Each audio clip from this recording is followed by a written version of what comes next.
नमस्ते। ददरा एकेडमी के online platform पर आप सभी का एक बार फिर स्वागत है। हम लोग हिंदी व्याकरण का अध्ययन कर रहे हैं और हिंदी व्याकरण में हमारी चर्चा व्यंजन संधि पर चल रही है। पिछले कक्षा में हम लोगों ने तय और दय की संधि के अंतर्गत तय के संधि के विषय में और उसकी कितनी स्थितियां बन सकती हैं उसके विषय में हम लोग चर्चा कर चुके हैं। तो आइए आज की कक्षा में हम लोग तय दय की संधि के अंतर्गत जो दूसरी स्थिति बनती है कि दय की कितनी संधि की स्थितियां बनती हैं उसके विषय में चर्चा करेंगे। तो हम लोगों के चर्चा का बिंदु है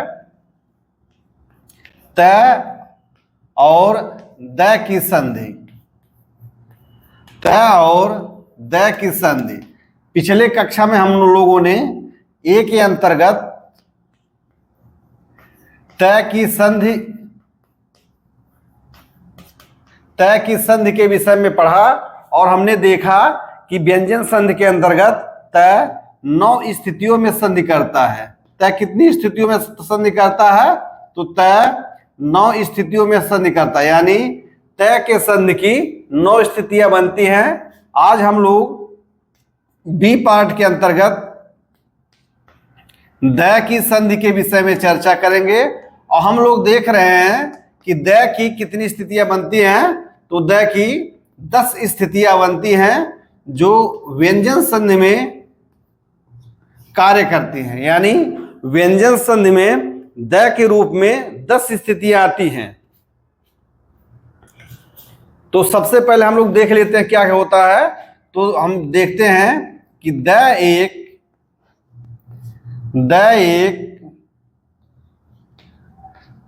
क्या है? दय एक सघोष एवं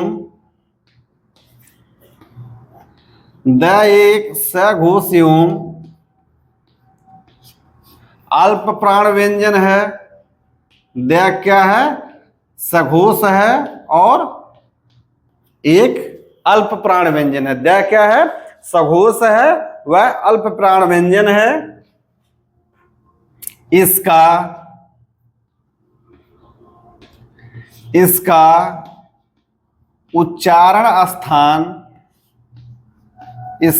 उच्चारण स्थान दंत है। दय का उच्चारण स्थान क्या है? दंत है।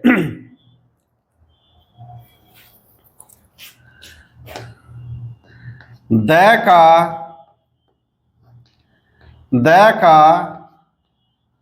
अन्य वर्णों से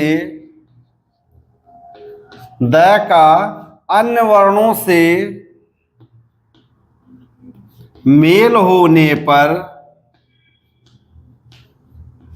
दय का अन्य वर्णों से मेल होने पर निम्नलिखित स्थितियां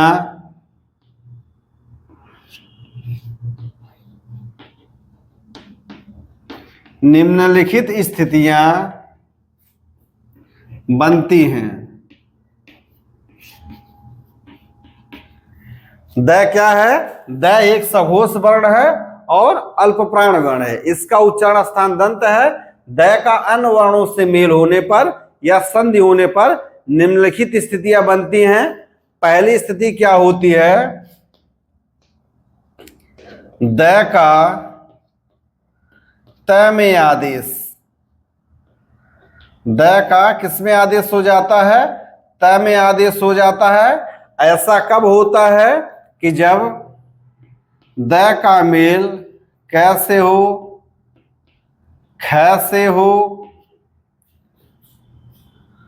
तय से हो अथवा थ से हो, प से हो, फ से हो अथवा दंत स से हो। जब दय का मेल कैसे हो, ख से हो, तय से हो, थ से हो, प से हो, फ से हो अथवा दंत स से हो, तो क्या होता है? तो दय जो है वह तय के रूप में आदेशित हो जाता है। यह कौन सी स्थिति हुई? यह पहली स्थिति हुई। दूसरी स्थिति क्या होती है कि दय का न में आदेश, द का किस में आदेश हो जाता है? द का न में आदेश हो जाता है। दूसरी स्थिति क्या बनती है? द का न में आदेश हो जाता है। यह कैसे कब होता है? कि जब द का मेल न अथवा मैं से होता है तो क्या होता है? कि द का आदेश न में हो जाता। हम लोग अभी पूरे नियम को बाद में देखेंगे, हम लोग पहले पूरी स्थितियों को देख लेते हैं। तीसरी स्थिति क्या बनती है? कि द का र में आदेश, द का र में आदेश यह कब होता है? कि जब द का मेल न अथवा मैं से हो और द के पहले री हो। उसमें साथ में क्या शर्त है? कि द के पूर्व क्या हो? री हो। तो क्या होता है? तो द का र में आदेश हो जाता है। तो द का किस में आदेश हो जाता है? र में आदेश हो जाता है। चौथी स्थिति क्या बनती है? चौथी स्थिति बनती है कि द का च में आदेश, द का किस में आदेश होता है? द का च में आदेश होता है। ऐसा कब होता है? कि जब द का मेल च से हो अथवा छ से हो तो क्या होता है? कि द का आदेश किस में हो जाता है? च में हो जाता है। पांचवी स्थिति क्या बनती है? कि द का ज में आदेश, द का किस में आदेश हो जाता है? ज में आदेश हो जाता है। यह कब होता है? कि जब द का मेल ज से हो अथवा झ से हो तो क्या होता है? तो द का आदेश ज में हो जाता है। छठवीं स्थिति क्या बनती है? छठवीं स्थिति बनती है कि द का ट में आदेश,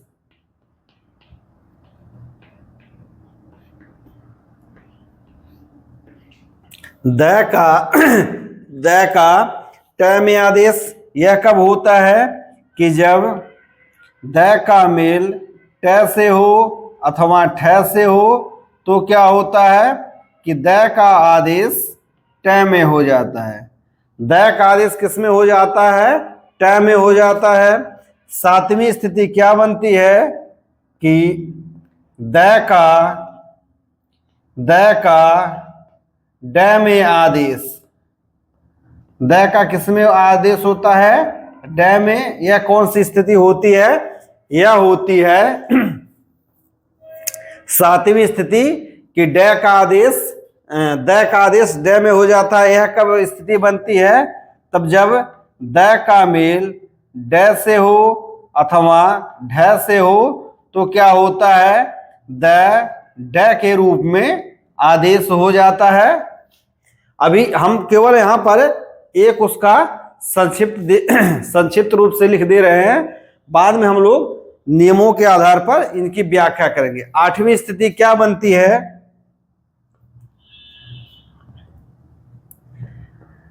द का ल में आदेश, द का ल में आदेश यह कब होता है? कि जब जब द का मेल ल से होता है तो क्या होता है? कि द का ल में आदेश हो जाता है। जब द का मेल ल से होता है तो क्या होता है? कि द का आदेश ल में हो जाता है। नौवीं स्थिति क्या बनती है? कि द का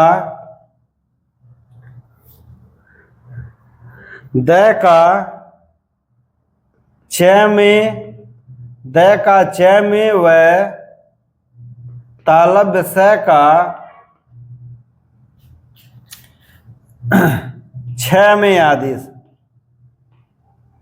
द का च में व तालव्य स का छ में आदेश, द का च में व तालव्य स का छ में आदेश हो जाता है। तो यह स्थिति कब होती है कि जब द का मेल तालव्य स से होता है तो क्या होता है कि द का आदेश च में हो जाता है और साथ ही साथ तालव्य स का आदेश किसमें हो जाता है, छ में हो जाता है। 10वीं स्थिति क्या बनती है कि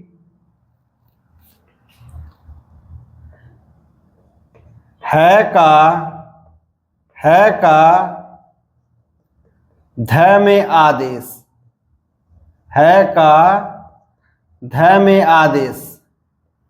तो हो सकता है आप सबके मन में एक प्रश्न आए कि हम लोग द के विषय में पढ़ रहे हैं तो यहाँ है क्यों आया।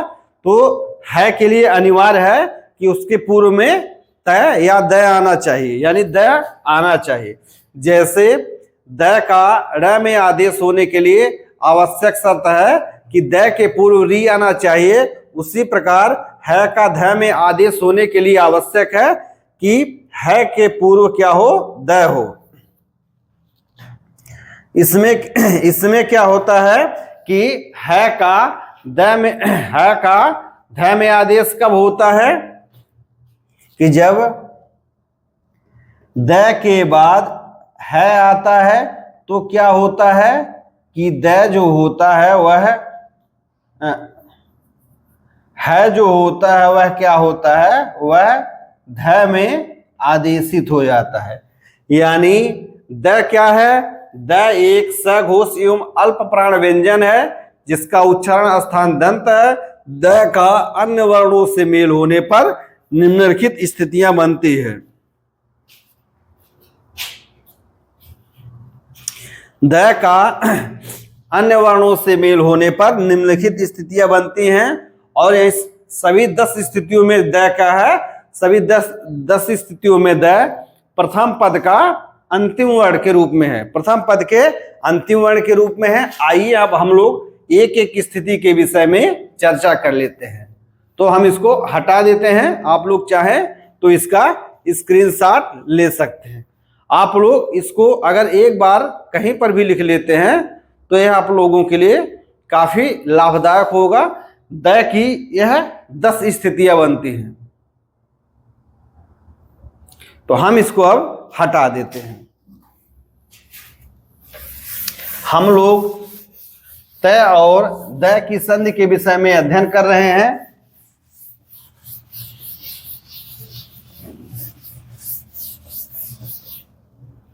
तो आइए हम लोग एक एक स्थितियों को देखते हैं और उसका संक्षिप्त उदाहरण देख लेते हैं।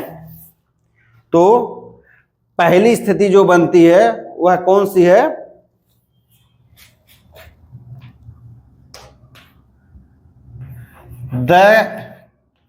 द की संधि। द की संधि में पहली स्थिति जो बनती है वह क्या है,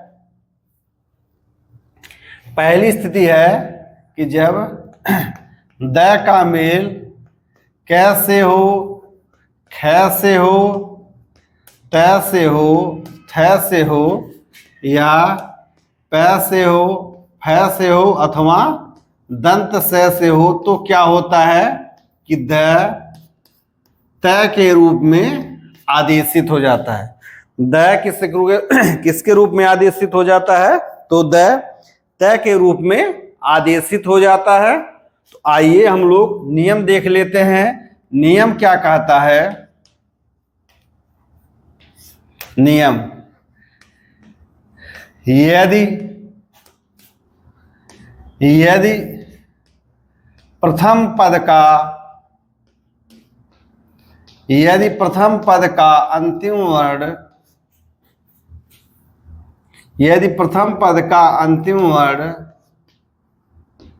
द हो तथा तथा तथा द्वितीय पद का प्रथम वर्ण क ख हो अथवा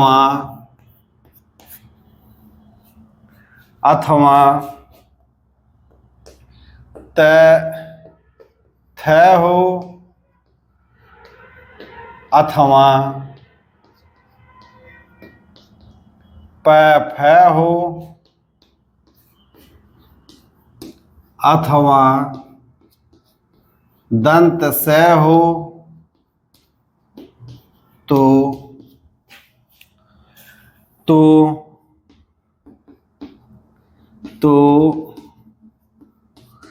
संधि होने की दशा में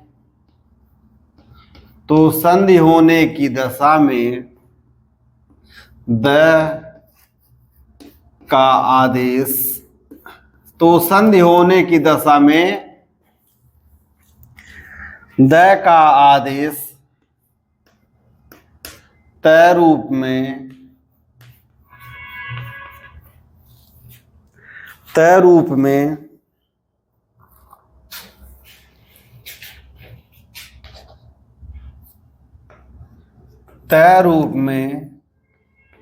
हो जाता है।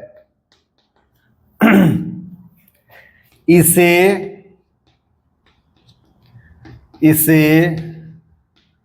प्रथमाक्षर का नियम भी कहते हैं। हम लोग इस नियम की चर्चा पूर्व की कक्षाओं में कर चुके हैं। प्रथमाक्षर के नियम के अंतर्गत इसमें क्या होता है कि यदि प्रथम पद के अंतिम वर्ण द हो तथा द्वितीय पद का प्रथम वर्ण क हो, ख हो अथवा त हो, थ हो अथवा प हो, फ हो अथवा स हो तो संधि होने की दशा में द का आदेश त रूप में हो जाता है। इसे प्रथमाक्षर का नियम भी कहते हैं। इस नियम को हम लोग पहले भी पढ़ चुके हैं। इसमें हम लोग उदाहरण देख लेते हैं। तो पहला उदाहरण है उद्धन कट। हम लोग देख रहे हैं कि प्रथम पद का अंतिम वर्ण द है और द्वितीय पद का प्रथम वर्ण क्या है।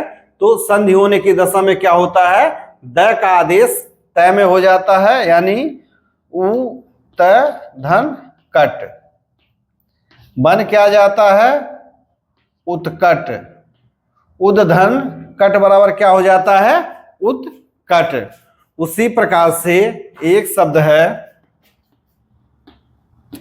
उद्धन खनन।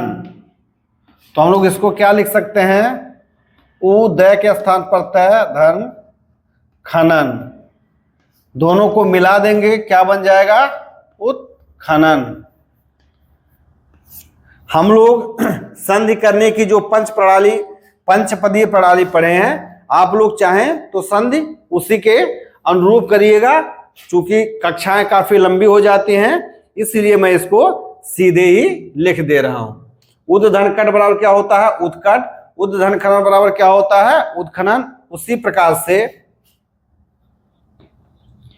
उद्धन तर बराबर क्या होता है, तो उ द के स्थान पर त लिख देंगे। धनतर बराबर क्या हो गया, उत्तर।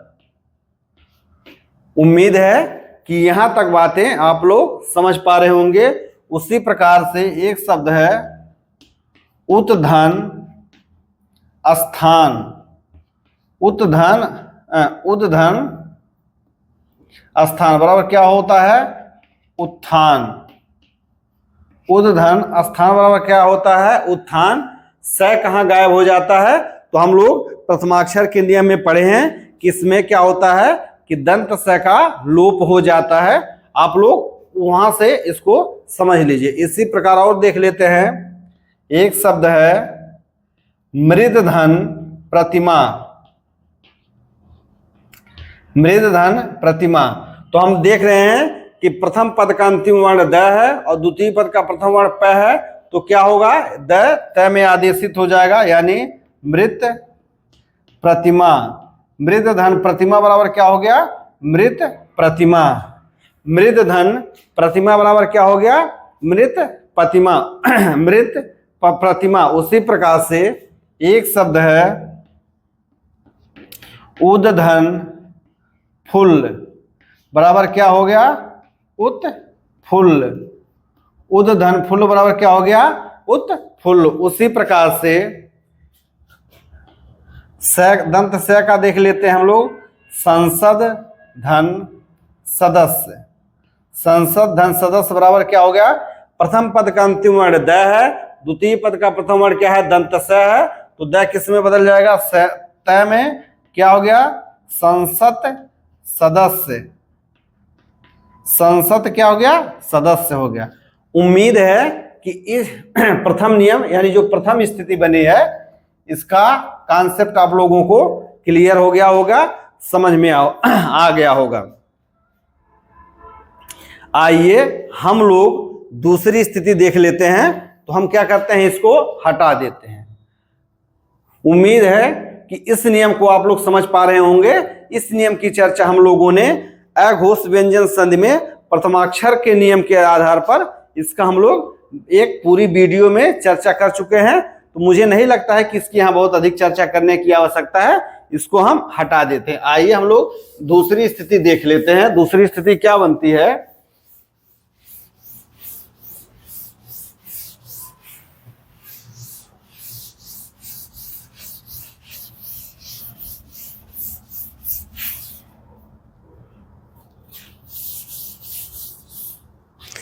दूसरी स्थिति क्या बनती है, दूसरी स्थिति होती है कि द का न में आदेश। द का न में आदेश कब होता है कि जब द का मेल न से हो अथवा मैं से हो, तो क्या होता है, तो स्थिति बनती है कि द का आदेश न में हो जाता है। नियम क्या कहता है, आइए हम लोग नियम को देख लेते हैं। नियम क्या है कि यदि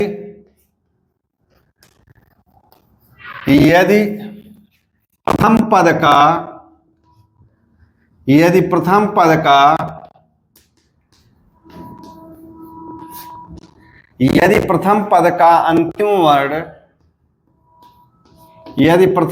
अंतिम वर्ण द हो तथा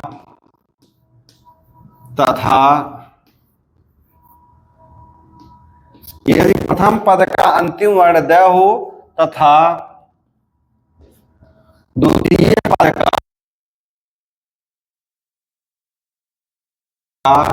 प्रथम वर्ण न अथवा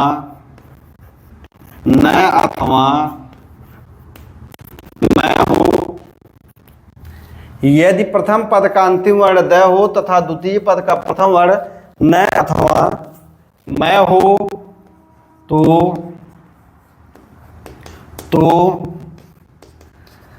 संधि होने की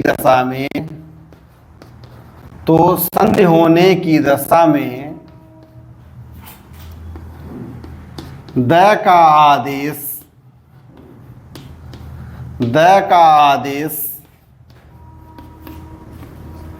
न में हो जाता है। द्वितीय स्थिति में क्या बनता है, तो द्वितीय नियम क्या कह रहा है, द्वितीय स्थिति में द का न में आदेश हो जाता है। नियम क्या कहता है कि यदि प्रथम पद का अंतिम वर्ण द हो तथा द्वितीय पद का प्रथम वर्ण न अथवा मैं हो, तो संधि होने की दशा में द का आदेश न में हो जाता है। उदाहरण हम लोग देख लेते हैं।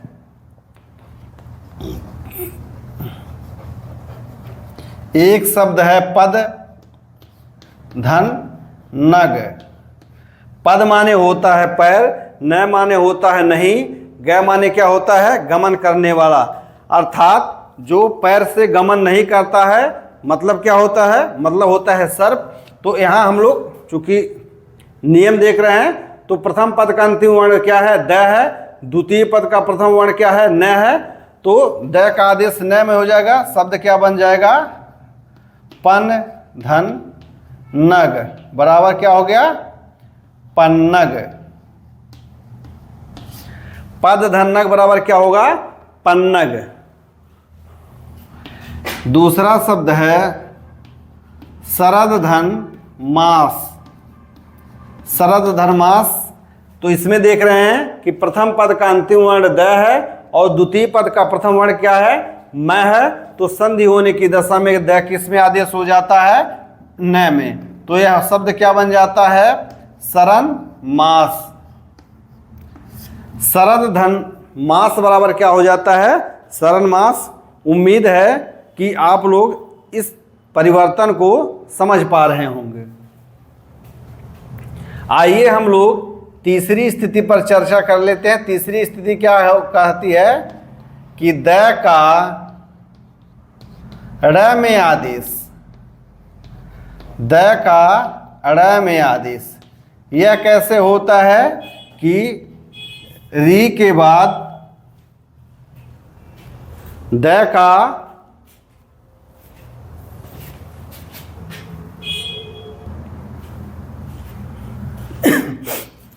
तीसरी स्थिति क्या होती है कि द का ड़ में आदेश यह कब होता है कि जब द के पूर्व री रहता है, उसके बाद द का मेल न से हो अथवा मैं से हो, तो क्या होता है कि यह द ड़ के रूप में आदेशित हो जाता है। यह द किसके रूप में आदेशित हो जाता है, ड़ के रूप में आदेशित हो जाता है। अनिवार्य क्या है, अनिवार्य एक शर्त है इसमें कि द के पूर्व री स्वर आना चाहिए। नियम क्या कहता है, नियम को हम लोग देख लेते हैं कि यदि प्रथम पद का अंतिम वर्ण, यदि प्रथम पद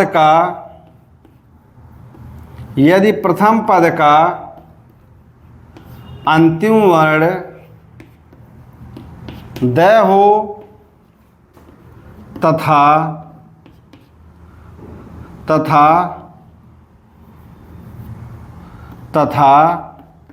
द के पूर्व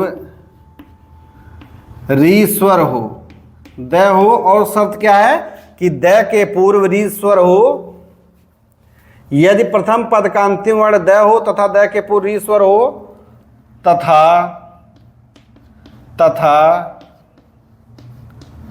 द्वितीय पद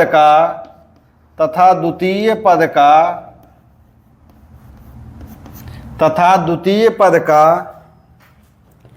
प्रथम वर्ण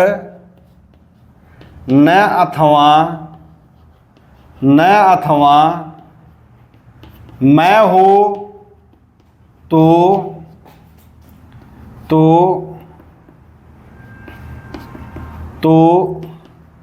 संधि होने की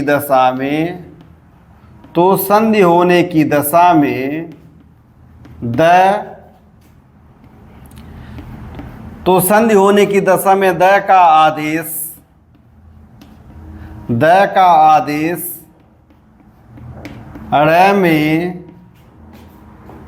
ड़ में हो जाता है।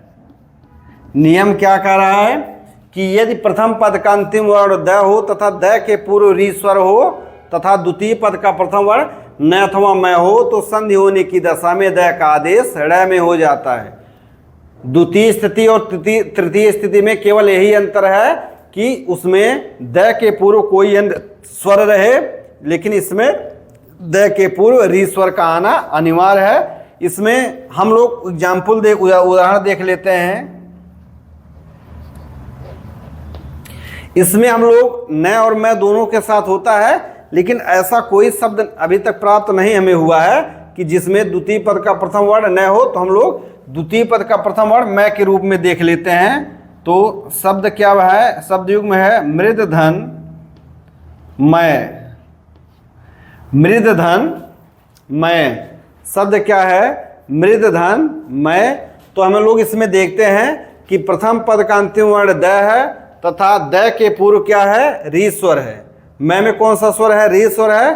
तथा द्वितीय पद का प्रथम वर्ण न अथवा मैं हो तो न से कोई शब्द नहीं मिला, मैं है तो द का आदेश र में हो जाता है या क्या हो जाता है, मृड धन मैं बराबर क्या होता है, मृड मैं। हालांकि र बना करके धन लिखना अच्छी बात नहीं है, हम यहाँ केवल मेल जो हो रहा है उसको दर्शाने के लिए यहाँ धन लगे लिखें। इसी प्रकार से और एक शब्द लिख लेते हैं, मृद धन मूर्ति। मृद धन मूर्ति बराबर क्या हो गया, मृड मूर्ति। मृद धन मूर्ति बराबर क्या हुआ, मृड मूर्ति। उम्मीद है कि द्वितीय स्थिति और तृतीय स्थिति को आप लोग समझ पा रहे होंगे और इन दोनों में अंतर भी स्पष्ट कर पा रहे होंगे। आइए अब हम लोग तृतीय स्थिति को देख लेते हैं और उससे संबंधित नियम को भी देख लेते हैं। आप लोग द्वितीय स्थिति और तृतीय स्थिति को अलग अलग समझ पा रहे होंगे, इन दोनों में क्या अंतर है उसको भी समझ पा रहे होंगे। तृतीय स्थिति में क्या होता है कि द के पूर्व री स्वर आना चाहिए, द्वितीय स्थिति में क्या होता है कि द के पूर्व कोई भी स्वर हो। तो हम इसको हटा देते हैं। आइए हम लोग चौथी स्थिति को देख लेते हैं कि चौथी स्थिति क्या कहती है।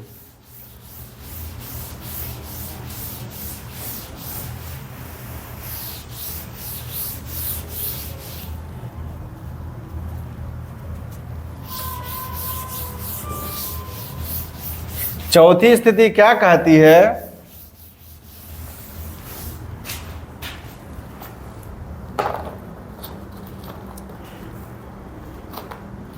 चौथी स्थिति क्या बनती है, चौथी स्थिति बनती है कि द का च में आदेश। चौथी स्थिति में क्या बनती है, द का च में आदेश। अभी तक हमने जो तीन स्थितियां देखी हैं वह द के लिए स्पेशल थी, लेकिन द का च में आदेश और त का च में आदेश, यह दोनों नियम यानी इसके बाद हम लोग जो नियम देखेंगे वह त और द दोनों के लिए समान है। तो इसको आप लोग मिला के भी पढ़ेंगे तो समझने में आसानी रहेगी। इसमें क्या होता है कि जब द का मेल च अथवा छ से होता है तो क्या स्थिति बनती है कि द का आदेश च में हो जाता है। द का आदेश च में हो जाता है। नियम क्या कहता है, हम लोग नियम लिख लें कि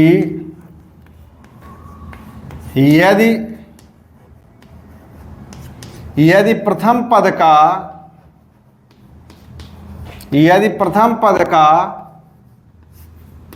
अंतिम वर्ण द हो तथा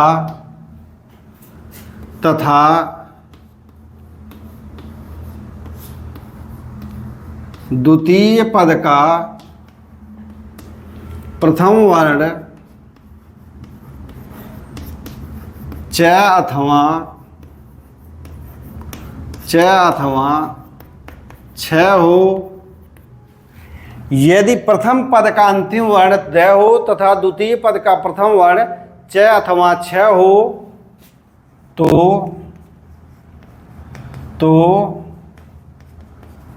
संधि होने की दशा में द का आदेश, तो संधि होने की दशा में द का आदेश च में हो जाता है।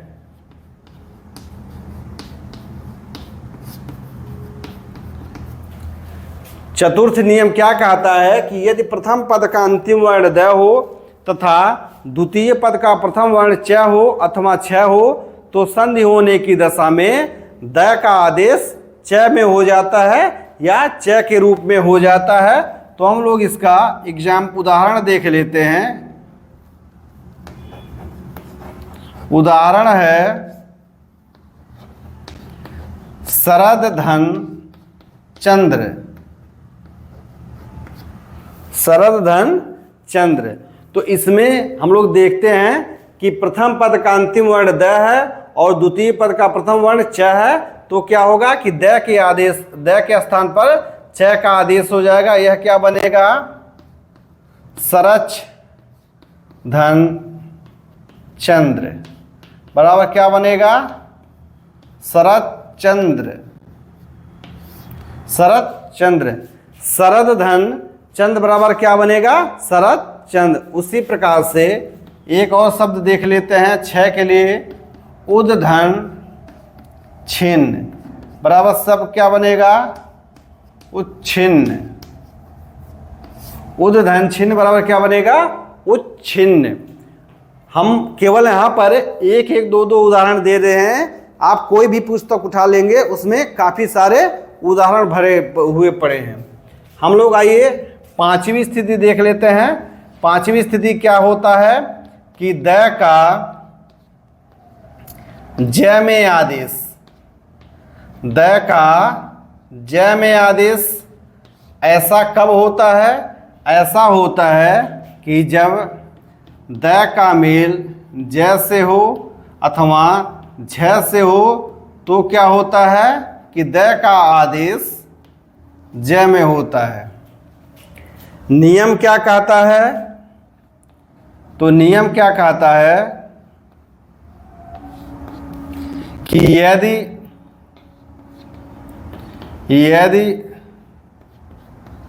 प्रथम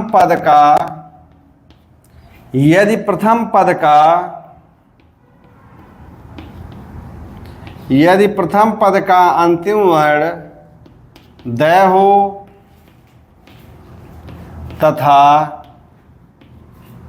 तथा द्वितीय पद का यदि प्रथम पद का अंतिम वर्ण द हो तथा द्वितीय पद का प्रथम वर्ण ज अथवा झ हो तो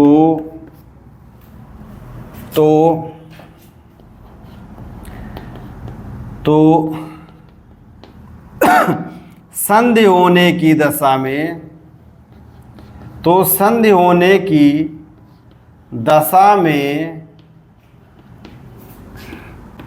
ज का आदेश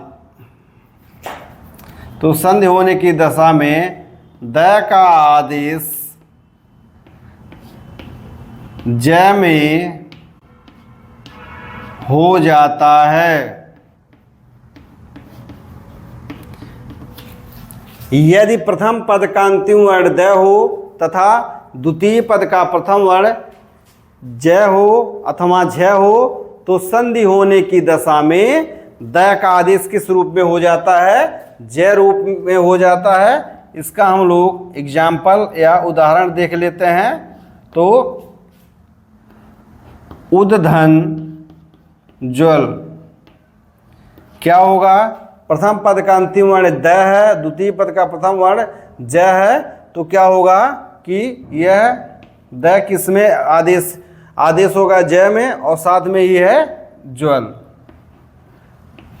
मैंने पिछले भी वीडियो में बताया था, फिर कह रहा हूं कि उज्ज्वल को उत्धन ज्वल के रूप में भी कई पुस्तकों में लिखा गया है। लेकिन यदि उद्धन ज्वल यानी उज्ज्वल का यदि संधि विच्छेद आपको उद्धन ज्वल और उत्धन ज्वल दोनों रूप में दिया रहेगा तो आप लोग उद्धन ज्वल को प्राथमिकता देंगे। उद्धन ज्वल में रहने पर उत्धन ज्वल भी सही माना जाता है। ऐसा क्यों होता है? तो हम लोग अभी एक नियम देखे हैं कि द का तय में आदेश। हम लोगों ने पहली स्थिति जो देखी थी वह क्या था कि द का तय में आदेश हो जाता है तो द क्या बन जाता है? तय में बदल जाता है। इसलिए उद्धन ज्वल के स्थान पर उत्धन ज्वल भी किया जाता है। क्यों? क्योंकि पहले द तय में बदल जाता है। यानी उद धन ज्वल बराबर क्या होता है, उज्ज्वल। उसी प्रकार से एक शब्द है विपद धन जाल। शब्द युग में शब्द क्या बना, विपद जाल।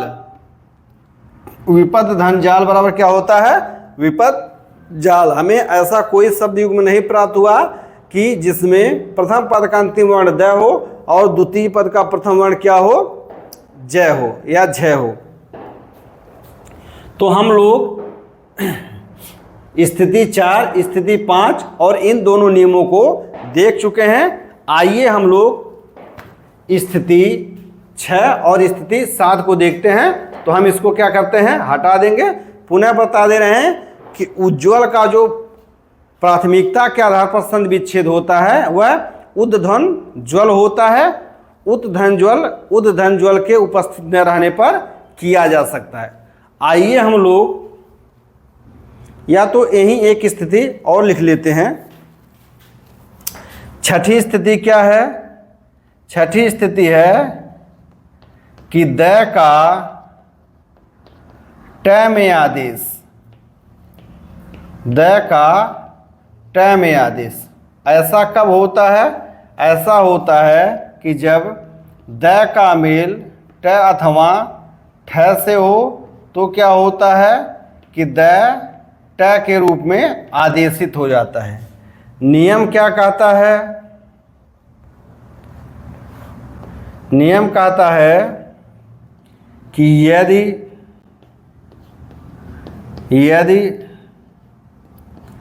प्रथम पद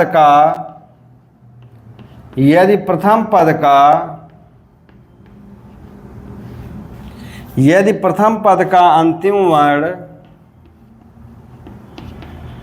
द हो तथा यदि प्रथम पद का अंतिम वर्ण द हो तथा द्वितीय पद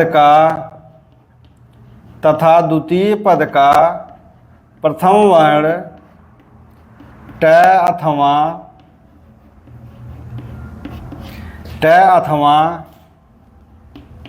ठ हो तो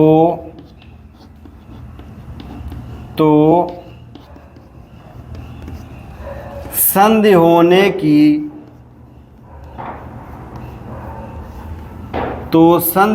की दशा, यदि प्रथम पद का अंतिम वर्ण द हो तथा द्वितीय पद का प्रथम वर्ण ट अथवा ठ हो तो संधि होने की दशा में द का आदेश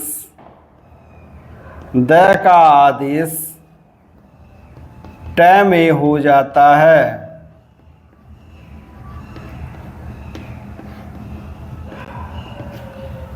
इसमें ऐसा बहुत ही कम शब्द मिले हैं कि जिसमें प्रथम पद का अंतिम वर्ण द हो और द्वितीय पद का प्रथम वर्ण क्या हो, ट हो। इसमें क्या है,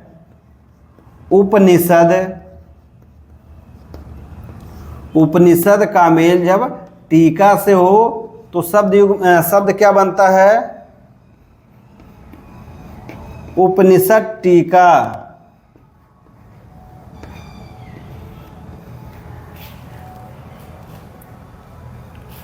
तो इसका केवल एक ही उदाहरण मिला जो बेदाग है। बाकी सत सद उद उत तद इस प्रकार से कई अन्य शब्द मिलेंगे, लेकिन यहाँ पर सबसे बेहतर यही है, केवल आप लोग नियम समझिए। बाकी संधि करने की बात हो या संधि विच्छेद की बात हो तो उसको परीक्षा में विकल्पों के आधार पर और अन्य नियमों के आधार पर किया जा सकता है। आइए हम लोग 6 स्थितियां देख लिए। अब आइए हम लोग द की 7वीं स्थिति देखते हैं, वह क्या होता है। तो इसको हम लोग हटा देते हैं। 7वीं स्थिति क्या बनती है,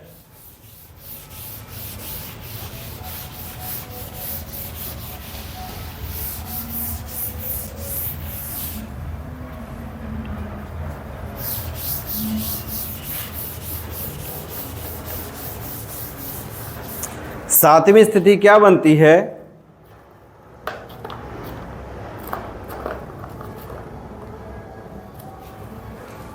सातवीं स्थिति बनती है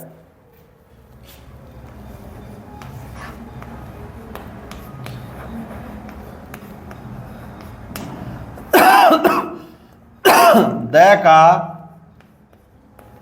ड में आदेश। द का ड में आदेश यह कब बनता है कि जब द का मेल ड से हो अथवा ढ से हो, तो क्या होता है कि द ड के रूप में आदेशित हो जाता है। नियम हम लोग देख लेते हैं कि नियम क्या कहता है। नियम क्या कहता है कि यदि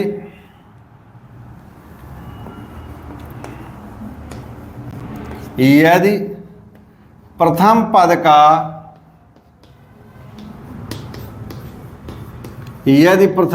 का अंतिम वर्ण द हो, यदि प्रथम पद का अंतिम वर्ण द हो तथा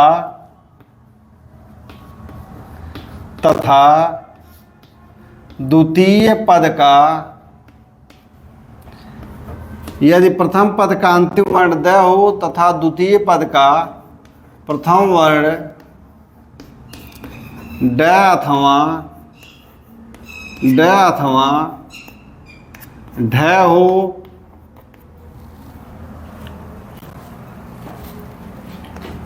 तो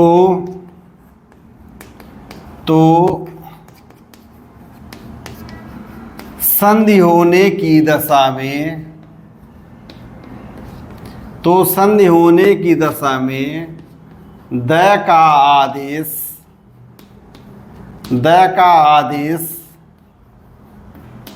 ड में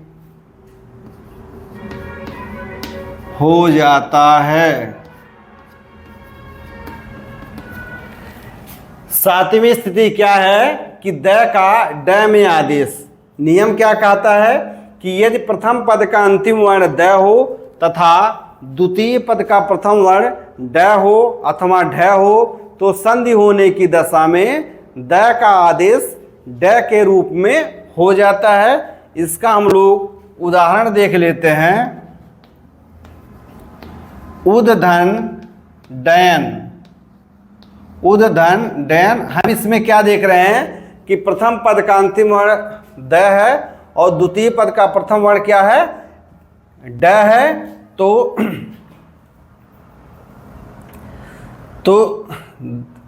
संधि होने की दशा में क्या होगा? उ द किस में आदेशित हो जाएगा? ड में।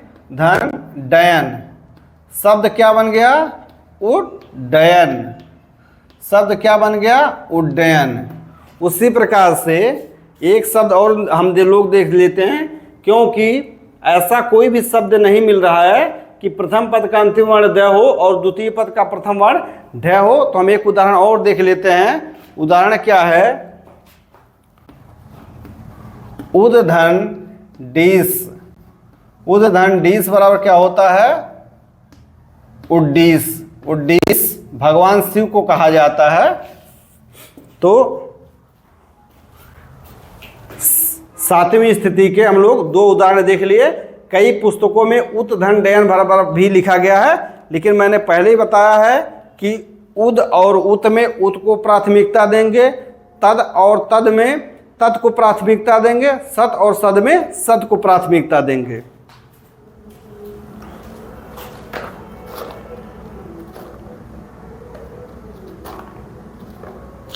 आइए हम लोग आठवीं स्थिति देख लेते हैं। आठवीं स्थिति क्या है कि द का ल में आदेश। द का ल में आदेश ऐसा कब होता है? तब जब द का मेल ल से होता है, तो क्या होता है कि द ल के रूप में आदेशित, द क्या होता है? ल के रूप में आदेशित हो जाता है। नियम क्या है? नियम है कि यदि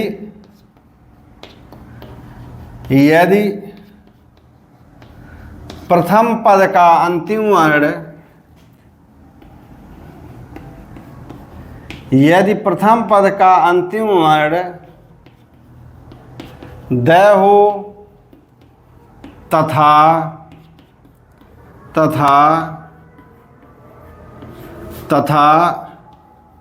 द्वितीय पद का प्रथम वर्ण ल हो तो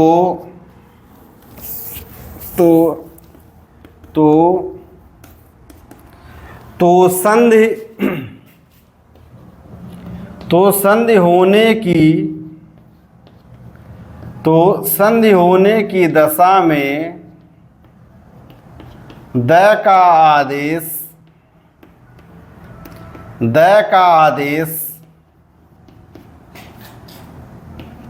ल में हो जाता है। आठवीं स्थिति का नियम क्या कह रहा है कि यदि प्रथम पद का अंतिम वर्ण द हो तथा द्वितीय पद का प्रथम वर्ण ल हो तो संधि होने की दशा में द का आदेश ल में हो जाता है। उदाहरण इसका हम लोग देख लेते हैं। एक शब्द है पदधन लवित। चूंकि हम लोग संधि करने की जो पंचपदीय प्रणाली थी उसके विषय में काफ़ी चर्चा कर चुके हैं, तो मैं सीधे लिख दे रहा हूं। यहाँ देख लीजिए कि प्रथम पद का अंतिम वर्ण द है और द्वितीय पद का प्रथम वर्ण क्या है, ल है। तो यहाँ क्या होगा, द के जगह पर ल हो जाएगा और धन लवित। दोनों को मिला देंगे, शब्द क्या बन जाएगा, पल्लवित। पद धन लवित बराबर क्या होता है, पल्लवित। पद धन लवित बराबर क्या होता है, पल्लवित। उसी प्रकार से एक शब्द है विपद धन लीन। विपद धन लीन बराबर क्या हो जाएगा, विपल्लीन। आप लोग नियम को समझिए, बहुत सी पुस्तकों में काफ़ी सारे उदाहरण दिए गए हैं, आप लोग उनसे इसको उदाहरणों को देख सकते हैं। तो हम लोग द की संधि के 8 स्थितियों को देख लिए हैं और उनके नियमों पर चर्चा कर चुके हैं। आइए हम लोग 9वीं स्थिति को देख लेते हैं। तो हम इसको क्या करते हैं, हटा देते हैं। 9वीं स्थिति क्या कहती है,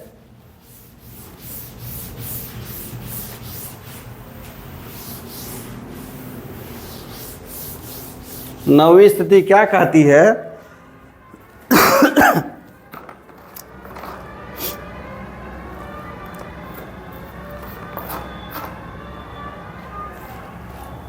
नौवीं स्थिति क्या कहती है कि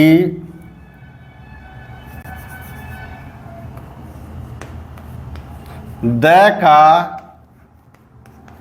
च में व तालव्य स का छ में आदेश।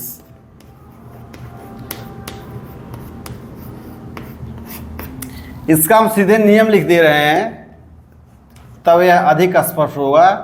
नियम क्या कह रहा है कि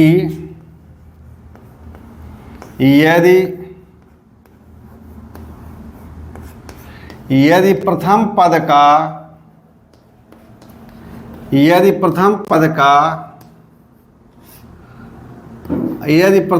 का अंतिम वर्ण द हो तथा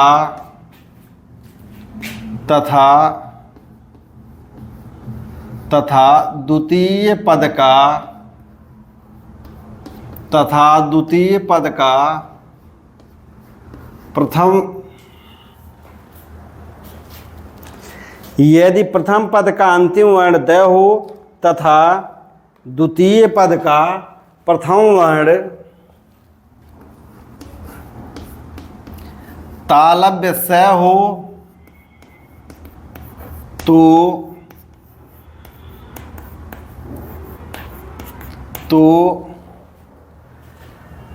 संधि होने की दशा में, तो संधि होने की दशा में द का आदेश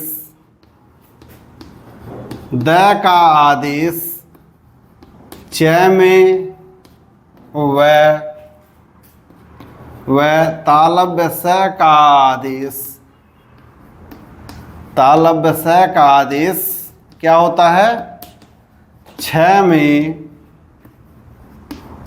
हो जाता है। तो यहां हम लिख दे रहे हैं, पहले हमने नियम लिख दिया। इसमें क्या होता है कि जब द के बाद तालव्य स आता है, इसमें क्या होता है कि द का आदेश च में हो जाता है, वह तालव्य स का आदेश किस में हो जाता है, छ में हो जाता है।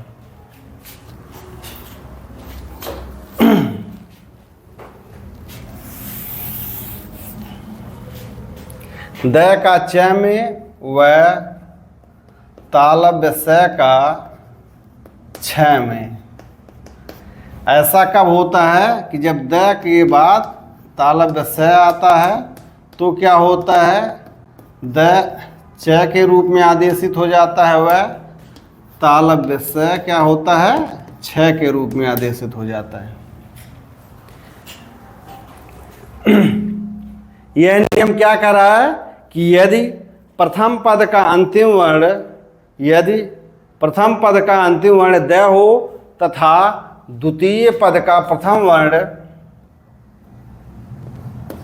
यदि प्रथम पद का अंतिम वर्ण द हो तथा द्वितीय पद का प्रथम वर्ण स हो, तो संधि होने की दशा में द का आदेश च में व तालव्य स का आदेश छ में हो जाता है। उदाहरण हम लोग देख लेते हैं।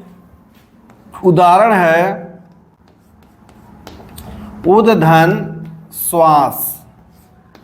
तो यहाँ प्रथम पद का अंतिम वर्ण द है, द्वितीय पद का प्रथम वर्ण तालव्य स है, तो यह क्या हो जाएगा, द छ में आदेश हो जाएगा, स किस में आदेश हो जाएगा, छ में। चूंकि आधा स है तो आधा छ धन श्वास। शब्द क्या बन गया, उच्छ्वास। शब्द क्या बन गया, उच्छ्वास। उद्धन श्वास बराबर क्या हो गया, उच्छ्वास। उसी प्रकार से एक शब्द है मृगधन सकटिक। मृगधन सकटिक, मृद माने होता है मिट्टी और सकटिक माने होता है गाड़ी वाला खिलौना। तो यह क्या हो गया, मृ हो गया, द के स्थान पर च, स के स्थान पर छ और सकटिक, मृक्ष कटिक। मृदधन सकटिक बराबर हो गया मृक्ष कटिक। आइए हम लोग 10वीं स्थिति को देख लेते हैं। 10वीं स्थिति क्या है कि है का ध में आदेश, है का ध में आदेश। पहले इसको भी हम नियम लिख देंगे तब आप लोग समझ पाएंगे। नियम क्या है कि यदि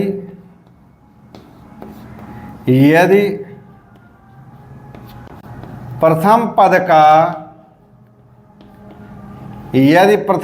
का अंतिम वर्ण, यदि प्रथम पद का अंतिम वर्ण द हो तथा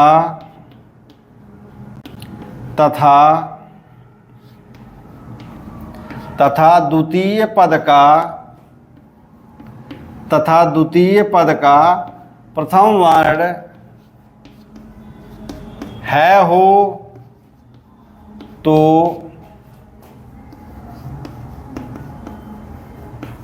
तो संधि होने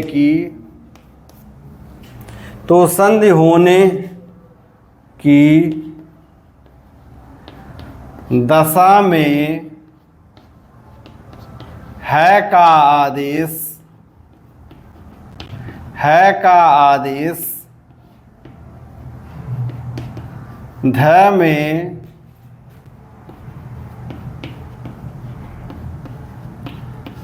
में हो जाता है। यदि प्रथम पद का अंतिम वर्ण द हो और द्वितीय पद का प्रथम वर्ण क्या हो, है हो, तो संधि होने की दशा में द का आदेश, संधि होने की दशा में है का आदेश ध में हो जाता है। उदाहरण हम लोग देख लेते हैं। पद धन हति, पद धन हति। हम लोग यहाँ देख रहे हैं कि प्रथम पद का अंतिम वर्ण द है और द्वितीय पद का जो प्रथम वर्ण है वह क्या है। तो है का आदेश किस में हो जाएगा, ध में। तो यह हो गया पद धति। पद धन हति बराबर है किस में बदल जाएगा, हति। है किस में बदल जाएगा, है ध में बदल जाएगा। उसी प्रकार से एक शब्द है उद्धन हव, उद्धन हव। तो चूंकि प्रथम पद का अंतिम वर्ण द है और द्वितीय पद का प्रथम वर्ण है, तो उद तो अपने स्थान पर ही रहेगा और है के स्थान पर क्या आदेश हो जाएगा, ध। शब्द क्या बन गया, उद्धव, उद्धव। उद्धन हव बराबर क्या हो गया, उद्धव। उसी प्रकार से एक शब्द और है उद्धन हार। यह क्या बन गया, यह बन जाएगा उद्धार। तो इस प्रकार से आज की कक्षा में द की जो संधि थी उसकी जो 10 स्थितियां बनती थी, हम लोगों ने उन 10 स्थितियों को देखा, उनके विषय में नियम को देखा और हमने एक या दो उदाहरण दे करके सबकी चर्चा कर लिया है। तो उम्मीद है कि त और द की संधि मिला करके 2 वीडियो मिला करके पूर्ण हो गया होगा। उम्मीद है कि इस कक्षा से आप लोगों को काफ़ी मदद मिलेगी। आप सभी को समय देने के लिए बहुत बहुत धन्यवाद।